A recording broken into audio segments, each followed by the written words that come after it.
Bonjour à tous, dernier épisode de Demain nous appartient. Notre actualité du jour portera sur Demain nous appartient, spoiler, choc. Jordan se met à poil devant Violette.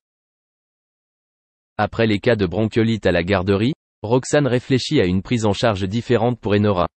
Elle propose de laisser Violette saine occupée puisqu'elle est en vacances. Même si elle envisageait de faire du karting avec Jack et Ryan, Violette a quand même accepté. Elle part à Roussel avec Enora dans l'espoir de la garder avec les garçons. Mais ils l'ont quand même laissé faire du karting. Cependant, avant de partir, ils informent Violette de la présence de Jordan. Plus tard, Jordan apparaît en sous-vêtements dans la cuisine et tombe sur Violette. Elle lui expliqua la raison de sa présence. Jordan a dit que ce n'était pas un problème et est allé s'habiller. Au lieu de travailler, Jordan passe du temps avec Violette et Enora. Il raconte une histoire à cette dernière pour qu'elle puisse s'endormir pendant sa sieste.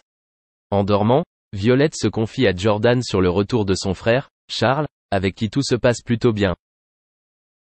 Le soir, Violette raconte à Roxane la journée qu'elle a passée avec Enora et Jordan. Soudain, elle se rendit compte qu'elle avait oublié le gilet de la petite fille à la maison. Roxane soupçonne qu'elle a fait quelque chose de mal. Raphaël se rend au domaine viticole pour demander à Victor d'embaucher Camille. Cette dernière était heureuse de lui rendre l'appareil, pour commémorer le temps où elle l'avait aidé. Il a demandé à Camille de venir dans l'après-midi. Après avoir observé la scène, Philippine a attendu le départ de Raphaël pour reprocher à Victor de ne pas lui avoir demandé son avis sur l'embauche de Camille. Victor ne lui laisse pas le choix, voulant simplement rembourser sa dette envers Raphaël et donner sa chance à Camille qui, comme lui, a des problèmes juridiques. De son côté, Camille avoue à Maud qu'elle craint de ne pas réussir dans son nouveau métier et ainsi de décevoir leur mère. Maud la rassura. Conformément à l'accord, dans l'après-midi, Camille s'est rendue à l'usine de production de vin. Victor lui a fait visiter les lieux puis lui a donné rendez-vous à 8 h du matin le lendemain. Les Philippines restent sceptiques. Le soir, Camille a remercié sa mère de lui avoir trouvé un nouvel emploi. Elle lui promet qu'elle y arrivera. Merci d'avoir regardé et à la prochaine vidéo. N'oubliez pas de vous abonner à notre chaîne. En attendant, dites-nous ce que vous en pensez dans la section commentaires ci-dessous. C'est ça. Employeurs qui le souhaitent pour qu'ils forment ces demandeurs d'emploi au plus près de leurs besoins. Nous allons financer des entreprises qui formeront pendant plusieurs mois les demandeurs d'emploi de longue durée. Afin de faire baisser les chiffres du chômage, Elisabeth Borne souhaite donc surfer sur la très bonne dynamique économique actuelle. Et ce, pour inciter non seulement les entreprises à recruter, mais également les chômeurs à se former.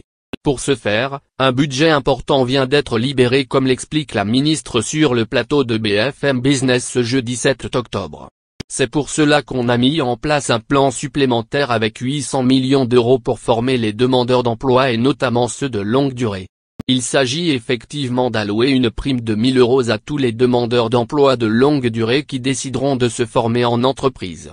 De plus, ils recevront à la clé une promesse d'embauche, la moitié au début, la moitié à la fin de la formation. La ministre veut donc les inciter à aller vers ces métiers qui recrutent et c'est aussi pour lever les freins financiers, comme les frais de déplacement. Une aide substantielle qui, selon elle, devrait permettre de donner un coup d'accélérateur à une tendance qui se fait déjà ressentir depuis quelques mois. Selon Elisabeth Borne, les mesures mises en place ces derniers temps par le gouvernement commencent à porter leurs fruits de manière significative. Elle souligne en effet l'efficacité des contrats aidés qui soutiennent les entreprises à embaucher des jeunes en situation de chômage. Elle évoque donc les contrats initiative emploi jeune ou encore le compagnie jeune.